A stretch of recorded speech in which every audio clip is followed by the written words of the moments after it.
طالبانو د تیر نظام نظامیانو ته ښه خبر ورکړ. ننګرهار کې د تیر نظام د ملي اردو منصبینو ته د 3 میاشتو معاشونه ورکړل شول. د معلوماتو له مخې د طالبانو 201 خالد بن ولید خو له اردو اړوند ټولو لیواګانو او جزتامونو کې د تیر نظام هر منصبدار ته د 3 میاشتو معاشونه اجرا شول.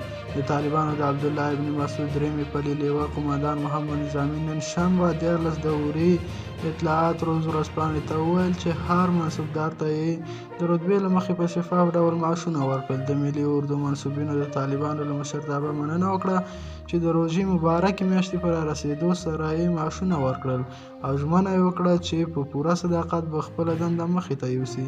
هیره دې نه وي چې طالبان د تیر نظام هغه منصبینو ته معاشونه ورکوي چې اوس مهال له دوی سره کار کوي او نظامي ځایونه فعال ساتلو کې مرسته کوي. قدرمنو اوریدونکو، تاسو د دې موضوع په هکله څه نظر لرئ؟ نظریات مو له موږ سره په کمنټ کې شریک، ویډیو لایک او چینل سبسکرایب کړئ.